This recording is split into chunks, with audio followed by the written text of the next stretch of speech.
know, there's a whole process applying with the government and all that, and getting a social security is a whole new other story.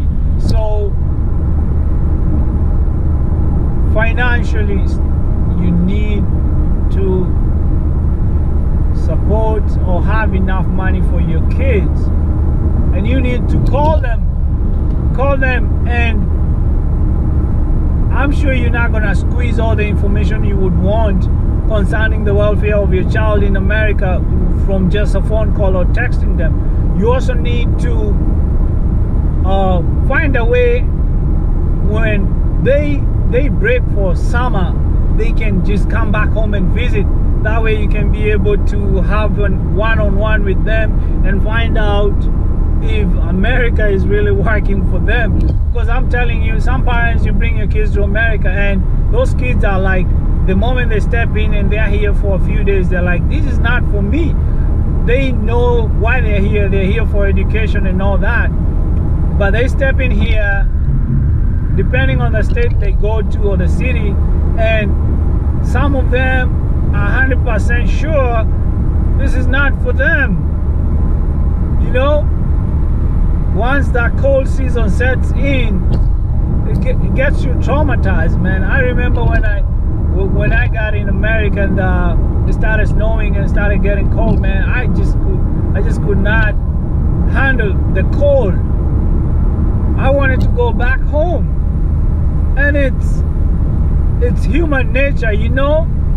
When you're faced with a threat, you wanna take a flight, you wanna run away from the threat, and cold in itself can be a threat if you're not used to that kind of cold. And even during summer, I just couldn't handle the heat. And it's not just the heat. You know, some people claim Africa is too hot. Hell no, it's not really, because you combine with the humidity in America in some states, it's brutal, man. You just can't handle that stuff. So that's another thing. America might not work for your kids, no matter how much you want it to work for them. And you have to listen, because most of you guys don't listen to your kids, you know. That's why you see we're ending up with kids committing suicide, because when your kid calls you and they're going through a tough time, you're just reminding them how lucky they are to be in America. Whereas, yeah, they might be lucky because there's so many people from all over the world wishing to get a chance to come to America. But sometimes you gotta understand, it's not always about being lucky. It's about the welfare of the child. Is it working for them or it's not? It's not about you parents most of the time. And they're 18 years old. These are grown. They are grown. They can make decisions. Their mind has already been formed, you know. They can make decisions and be able to decide what works or doesn't work for them. And you cannot feel my pain. You cannot feel your child's pain, you know. They're in America, you're not here. They're facing all, you know, left and right. There's all these challenges, you know, relationships, money, culture shock, you know. You cannot feel their pain no matter how you try, even if you think you might feel their pain because you're a parent. But no, in this case, you really can't experience somebody else's pain. So you parents, please, telling you need to prepare your kids mentally before sending them to America. Do your research, have enough money to support them through college, you know.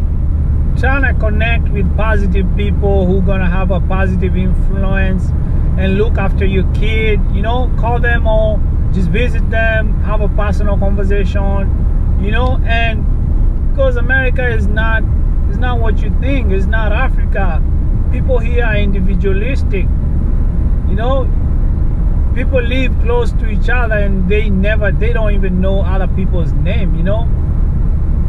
they just don't care. It's individualistic and it's capitalist. People are all about, I don't care about other people. I'm just gonna focus on getting money. I don't care about my neighbors. It's the way it is. It's American. So people don't look out for each other. So don't expect your child is gonna be lonely. That's another thing, loneliness. And I'm telling you, with a kind of because it's a new environment. Yeah, speaking English.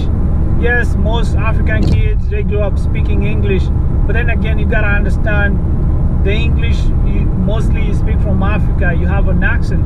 So even with the interactions here, the kids, most of them, because they get intimidated. You know, people keep asking, hey, what are you saying? I can't understand, you know. So these kids, they get intimidated and they don't feel comfortable interacting with other people because they feel like they are being judged for being smart, you know. Speaking more than 3 languages, that's smart, you know. But people will look at you, oh, you're supposed to be speaking English this kind of way, which English is not a measure of intelligence. But when you come to America, most people, they expect you, because you're in America, you need to be able to speak proper English. And having been raised in Africa, most kids, they speak more than 2 languages. So, and that's smart. But you come to America, you're being looked down on for being smart, you know. Speaking 3 languages, you're smart, man. Your brain, that means your brain is on a higher vibration to be able to speak all these 3 languages and connect them and not confuse yourself, you know. But so they're gonna be loneliness and keeping friends. People in America, it's hard to keep friends, you know. So most of the time they're gonna be by themselves. So loneliness is gonna creep in, and when you're lonely and your mind start thinking wild and your challenges start getting a hold of you, and you don't have a friend or somebody who understands you, who you might be able to tell them your frustrations, and they'll listen to you and make you feel good, it's not gonna work out for you. So we're having issues of kids committing suicide or dying in unknown circumstances, and you African parents don't know what's going on because you just let your kid out there in the woods where there are wolves, you know. People are wolves. It's a rat race in America. So prepare your kids mentally, please. Prepare them mentally. Call them, have them come home during summer breaks. Send them money, even though they might tell you they're okay. They're not okay. They just don't want to seem as a bothersome because they feel like because they're in America, they should be making some money, which is not the case. They are students. So financially, send them some money, be able to support them, and connect them with people who will look after them, you know, and listen to them, ask them, tell them, hey, if America is not working for you, you can always come home, and we are not gonna look at you like you failed us, you know. You're our kid, and we wouldn't want to lose you just because we want you to pursue an education in another country, and the challenges are overwhelming. So African parents, please do it. That way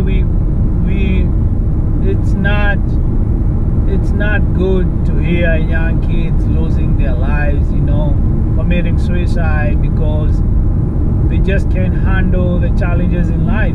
So listen to this video. If you're an African kid planning to come to America, you know, and you got some questions, send them in my inbox, Facebook, or in the comments. I'll try and reply. I'm not saying I know everything, but I've seen and I've gone through some of those challenges, and I know how it is. So I'll kind of be able to tell you, and I'm not gonna sugarcoat. I'm gonna tell you what it is. And hey, this shouldn't scare anybody. You want to come study in America? Yeah, it's a good place, you know, a lot of opportunities. Hey, do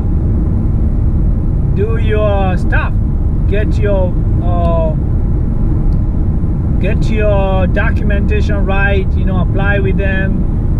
If you get an opportunity, come to America, you know. It's in spite of the challenges, yeah, your life can change, you know, in a matter of 1 year or so. So don't get scared, man. We are here, I'm here.